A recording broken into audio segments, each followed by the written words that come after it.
Alright, just put it in chat and I'll look at it after. I'm going to go over the latest edition of the MPGR.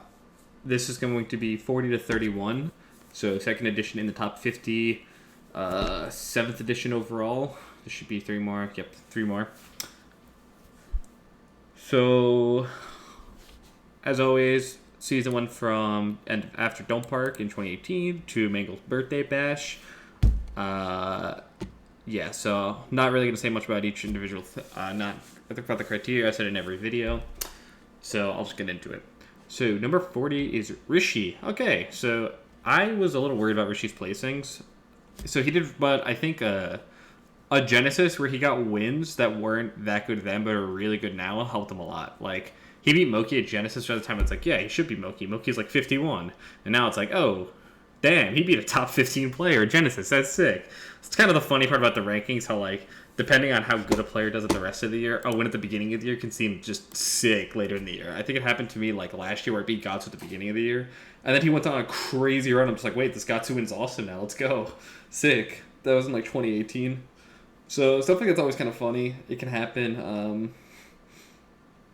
Kind of funny, the volatility rankings. It brings up a good question, too. Like, do you count that as a top 15 win? Or is it more likely that, like, Moki was still, like, a top 50-ish player then and progressively throughout the year got better and better? And how should you weigh that? Don't really know if I have an answer for that, but it's an interesting question nonetheless. Did well Genesis, pretty well Big House, pretty well Full Bloom also. I don't remember if he beat or lost to Duck at Full Bloom. I just know he played him. And then one East Coast Throwdown over Big Kids, Stango, or Leighton, Stango, Slock, someone else, I think. Consistently in this range for a while now. Impressive that he could stay this high while focusing more on Ultimate. As said here, split his focus between 2 Smash titles. Of course, having been power ranked in both games for the Wii U and PM. He's no stranger to juggling multiple games. He clocks in as a top 40 Melee player yet again. Definitely impressive that he was able to consistently play this as well. And at Genesis 6, he also beat Westballz. So he beat MikeA and Westballz there. And then, okay, so he lost to Duck at Full Bloom, but he beat NMW Boyd. He had a crazy combo on Blade-wise, if I remember correctly. Like an actual nutty combo. And Kells for being eliminated by Duck. So pretty good run. All players he should beat, but if you're going off the rankings, and probably by matchups too, like, I guess Falcon's a little tricky, but Boyd, Blade-wise, Kells, I'd expect him to beat, given the matchup and the player quality. Perhaps more notably than ever is tournament results. Rishi also invented Rishi's Jungle Jam. Of course, they had to include that.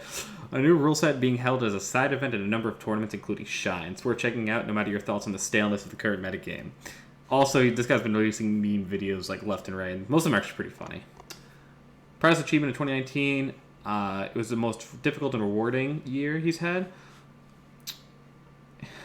Had a lot of questions about basically his competing, which I think he's talked about a lot on social media.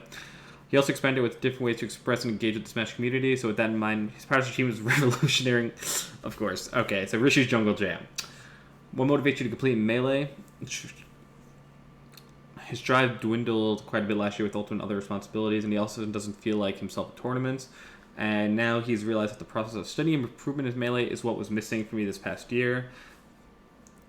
So he actually didn't feel the drive to actually improve. But now with New York kind of back on the up and up with an actual local, and now he's more motivated to practice, study, and compete. It's kind of true. Like, it's kind of hard to stay super engaged in competing if you feel like there's nothing really driving you. Especially, of course, you need to have some form of intrinsic motivation, but it's definitely hard if you feel like the scene isn't really up to like where you want it to be, to continue to motivate yourself to compete at like that high level. So, yeah. Favorite button on the GameCube controller is the analog stick. He's exclusive a tap jumper. I don't get how people play with tap jump. So he can't live without his gray stick. That's also why I burn through several sticks on my controller per year. So you can actually change the sticks instead of the stick box, which I guess is kind of interesting. But I feel like if you're wearing down the stick, you'd also be wearing down the stick box. I don't know. Anyways, good stuff to be able to juggle the games and still stay like in the top half of the top 100, the top 50. Also spread spacey meme propaganda. Hungrybox plays with tap jump. I feel like though, like I can't imagine playing like Fox with tap jump, or like I guess I could imagine Marth, but like when I see him play Fox, it doesn't feel like he plays with tap jump, which I think is pretty impressive. HBox is Falcon on Fox. It like looks like he plays with tap jump. And that's not a bad thing. It's just like it's interesting to be able to make it not look like that. And yeah, I heard about Komodo taking set off of Flup yesterday. I have opinions. Let's put it that way. 39, the man, Stephen Callipy Fat Goku. So only dropped a few ranks from his summer spot at 36, so maintained his spot more or less. Komodo's a Florida puff ship. Steven Fat Goku Calabi made his debut in the top 50 less than a year ago. Yeah, half a year ago. And he's already quickly established that he won't be going anywhere anytime soon. Genesis 6 was a really good tournament for him. He beat Azel, NMW, and Eddie Mexico. And with 17th and 19th at the main stage of the King of the Go, respectively, in the second half of the year, he demonstrated his talent in one of the world's strongest regions, Pacific Northwest. He's from Oregon. Meanwhile, with wins over Commaster and Blade at home, he solidified as best player in the Pacific Northwest. It's further proven by his victory at Bridgetown Blitz 4. I think he beat Percent there. Such radical growth and stunning results over the course of so little time, the new year burns bright with possibilities for him and his Fox. You'll be back in a few. All right. So, yeah. Definitely a pretty impressive year for him. Huge step in the right direction. I thought he beat Rishi at Genesis. Am I completely mistaken? I could have swore he beat Rishi in pools, which is why I was shocked when Rishi beat Moki later. This bracket was so tragic. I got 25th losing to Axe and Mango. Which is just like, how does that even happen? Yeah, he also beat Duck. What the heck? Was that mentioned? No. So they didn't mention his Duck win or his Rishi win? Huh? That was half the run. What the? Pour one out, dude. What the hell? Maybe they were just talking about wins from the other. And he also beat Toussaint and he beat Chudat. Chudat's an amazing win. How did they not mention any of these wins? And then remember that nail biter set with he almost reversed Rio Drew. Didn't almost reverse Rio, but like was down 2-0 and then put up a really solid fight into Game 5. I don't want to make it seem like he was like about to. Like he took it to Game 5. Proudest achievement 2019 was Genesis 6, of course. First time he'd ever gotten top 32 to Super Major, so top 12 was extremely unexpected. It's the best he's ever played. And he feels like he'd be the best one to have a good breakout tournament. Yeah, and he had 4 top 50 wins, which was crazy. What's up to your chances? Where do you think you'd be ranked? 40 to 45 range. With yourself, I don't think you really deserve to be top 50 right now. But I think the amount of people who deserve it more than me is currently around 40, so you take it. That's a good distinction to make. It's like, your self-goal's wrong, you have to be Plup first. Yeah, but no one wants me to beat Plup. I can't word it like that. I really just... So yeah, I actually kind of agree with that type of sentiment. I don't know if I agree with it specifically in this context, but I like the sentiment of like, yeah, on top. I like last year. I feel like I got like 34, 32nd by like de facto. No one else doing well enough to actually pass me, even though I didn't feel like that quality of player. So I actually understand. I vibe with that really hard. Tier list flipped. He would play Pichu, favorite low tier because he's the closest to Fox. Only low tier with any mobility. Nair's better than a character than Bowser, and his up smash actually kills people. He's also very cute. Just play Puff versus Plup? No. That is not going to happen. 38, Spud, Tetui Kelly from Australia, New Zealand. Good stuff on him. The Fox Slayer. 2 wins on, win on SFAT, win on me, win on Prof. Beat Sore every time. Everyone's favorite Marthman from New Zealand, and the only one, was able to make waves in the United States again this year. Tetui Spud Kelly became the first player from Oceania to compete at a Smash Summit.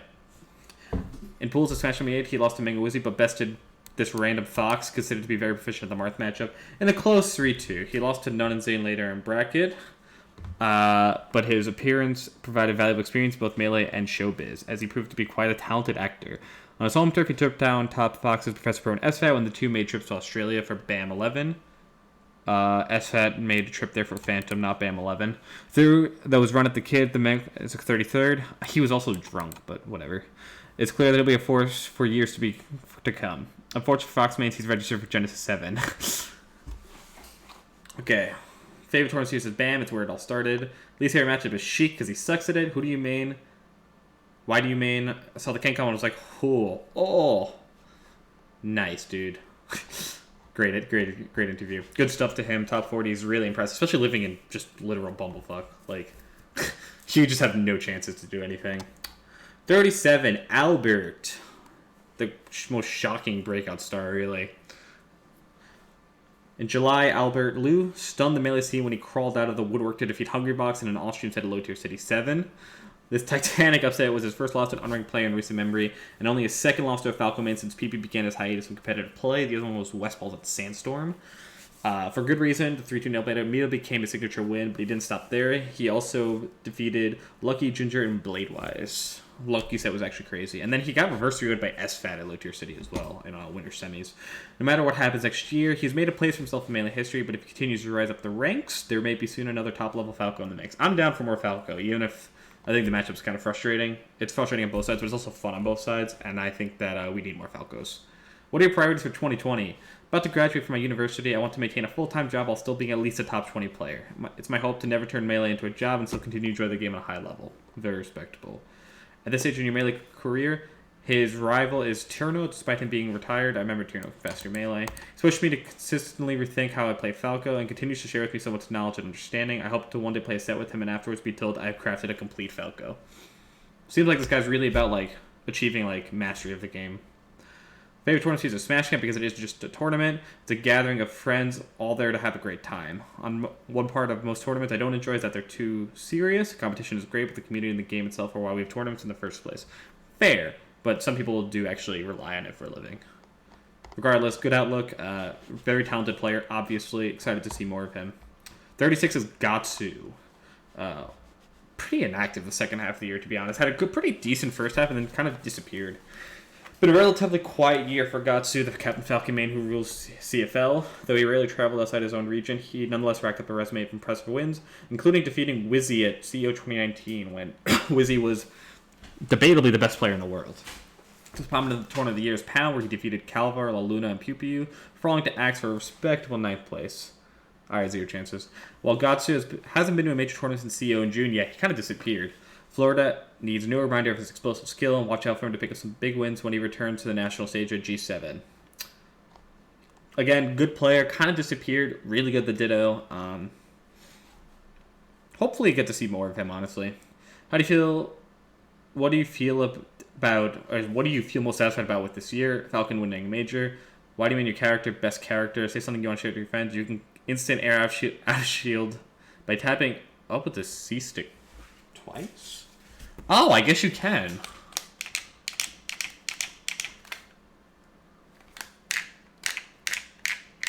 Huh. Interesting. Okay. I didn't know that. Thanks. That's the most helpful blurb yet.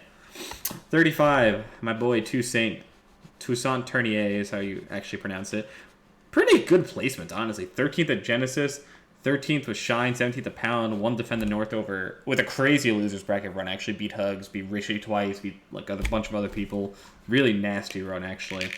After grabbing a top 50 spot for the first time in 2018, had a bit of a quiet year in 2019, but quiet is not to be confused with lackluster. One of the most creative and exciting new Jigglypuff players in the scene, the only one. It's not exactly true, but I'm going to hype him up. Continued to show his skill at tournaments, placing 13th, 13th, 25th at Genesis, Shine, and Smash Splash respectively. Also proved he could compete both home and on the road. In the heavy talented local region of Tri-State, he's gained wins over the likes of Rishi, Hacks, and Slogs, while majors he's triumphed over out-of-region players such as Face Roll, KGH, and Pew Pew U. The Pew Pew set was actually nasty. I remember that. Toussaint continues to show why he's a threat in any tournament he shows up to. Obviously, really, really talented player. Really fun player to watch. Fucking love this guy. He used to be my teammate. Would still be my teammate if we didn't suck at teams. We're such a bad team. The PP set was recorded. Yeah, you can watch it. It's actually hella good. Oh, and speaking of pups who've beaten PPU, what's up, Faust? Proudest achievement of 2019 was finding a good work-life balance. Yep, he's talked to me a lot about that. How do you feel it changed 2019? Changed extrinsically. Sponsors mostly left the scene, so getting to majors has been difficult for most. Yep. However, the stream game seems very much alive. This is the year where people besides Mango were able to brand themselves adequately and organically. This does not sound like something he wrote. Soon there will be many Mangoes. Smash will be something like a face clan in and of itself. We're all on the road to becoming influencers, which in turn will make Smash the most profitable esport without even needing sponsors. I would love for that to be true. Where do you think you'd rank yourself? Do you think it'll be different from where you'd rank yourself? I would think I'd be ranked number 35 or something like that. Nice. If I were to rank myself, I'd put myself as a top 25 player. Yeah, I feel like he's better than a lot of the people above him. He just needs to stop, He has the classic habit of, oh, I'm better than this player. I'm going to beat this player. Runs in with Jigglypuff. Running in with Jigglypuff doesn't work against people who know how to beat her. Regardless, definitely an improvement for him from last year, and hopefully, if he can cut out some of the bad losses, he could definitely be like a top 25, top 20 player next year. Number 34, Professor Pro. He saved his year. He had such a bad first half, or like quiet, like inactive first half, and then popped off in the second half.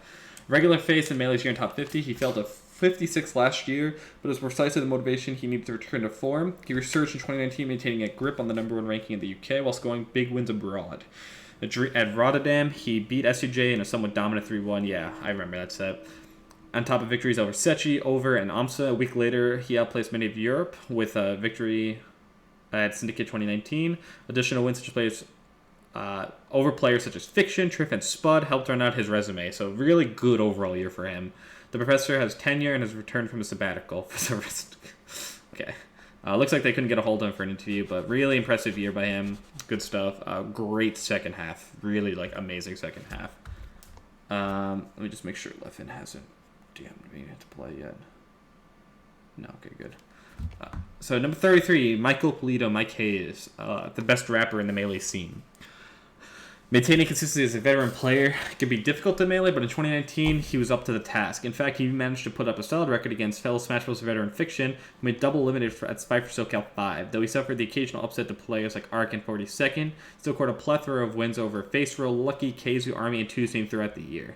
He managed to put up a good fight versus bracket demons like SFAT and S2J, but during his travels, he uncovered a new rival in the form of Northeast Ohio Mark Jake and Shaken, who defeated him twice at Full Bloom and at Big House. He also split his time between music and Melee, which seemed to be just the formula he needed to put himself back on the map after a substandard 2018. I don't think it was like bad, he just shifted his focus. What was your proudest achievement of 2019? It's actually not game related at all, it's the album, of course. Go check it out, titled Opaque. Really happy that he was able to get that done, and it seems to be pretty happy with it. Currently, what motivates you to compete in Melee? The main thing he's been enjoying recently is that it forces him to push past limits, physically and mentally, and he's constantly finding new ways to improve his focus and mental game while maintaining high levels of execution, which does keep the game fresh, I do agree. Say something you want to share to your fans. Just want to say I'm thankful to have such a dope fan base. I'm lucky to be in a position where people support what I'm working on, whether it's Melee or music. Here's to a sick 2020, and thank you. I love Mike. Good shit. 32, Medz. A little bit of a drop from his midsummer rank, but still top 35, nothing to scoff at, especially for someone whose computer broke, is a family man, and has a full-time job. Pretty dang impressive. After 2018 saw Medz ineligible for the top 100, the AZ veteran made quite for himself in 2019. Having attended more events, he proved himself against the best throughout the year and triumphantly returns to the MPGR. He snagged 25th at the newly launched Melee Major main stage, scored a top 8, finished at the Kid, the Goat, the Mango. I don't think 25th at main stage was that good. I think he lost to Hugo, like right before I lost to Hugo.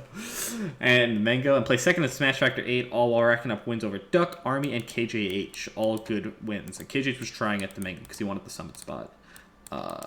He's also been strong at home, climbing to the top of the AZPR, which for 2019 is any indication for the future. It's proven he's still a force to be reckoned with. Yeah, really impressive that he's able to perform this well, despite like all the stuff that he actually has to do. Proudest achievement of 2019, getting top 8 at the Mango, showed you really have what it takes to compete at the top level. Currently, what motivates you to compete in Melee? All the homies in AZ/Mexico that support me, and his favorite tournament series is Genesis. The hype of the top 8 theater is something to behold. Good stuff, Medz. Definitely happy for him. 31 is Westballz.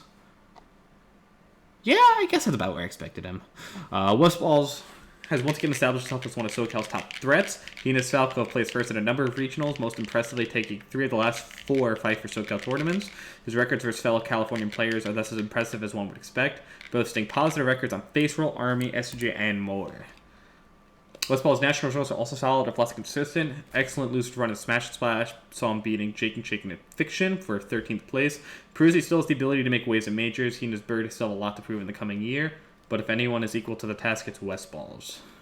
We'll see where his motivation and how much he's actually playing is. Krakosa, thanks for the sub, man. I'll do my best. Currently, what motivates you to compete in Melee? Beating lane players and making top 8s way more fun. Okay, I'll share my comments to that after the video. What are your priorities for 2020? Beat Zane and Fiction. Okay. What's your favorite tournament series and why? At the moment, it's Gommel. They took care of me when I didn't have a sponsor and gave me one of the best weekends of my life. Good answers. So yeah, that's this edition of the MPGR. So the next one comes out tomorrow, 30 to 20.